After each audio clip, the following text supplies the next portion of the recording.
Pas besoin de légende. On reconnaît tous Jean Moulin, la figure de la résistance. Une résistance pressentie lors de ses années à Chartres. Nommé préfet d'Eure-et-Loir, il arrive dans la ville en 1939.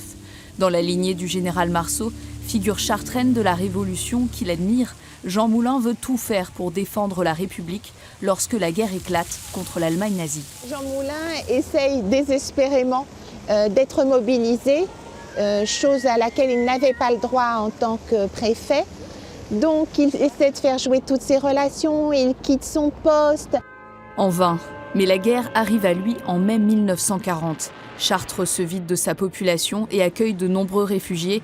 Lui reste à son poste de préfet.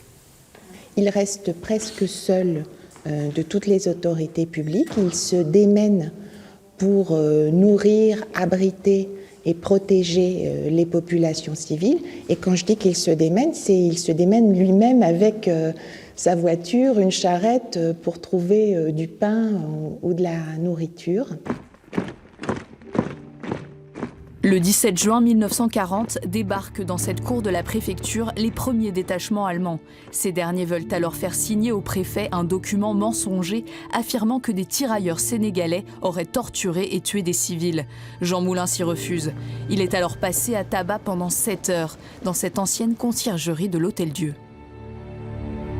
Il craint au matin de signer, si bien que, utilisant des morceaux de verre ramassés au sol, les vitres ayant été cassées par des bombardements, il se tranche la gorge dans la nuit pour essayer de se suicider. Et il est retrouvé au matin couvert de sang et la gorge béante. Un suicide manqué qu'il cachera dès lors sous un col ou une écharpe. Un suicide qui préfigure son engagement héroïque contre l'occupation nazie.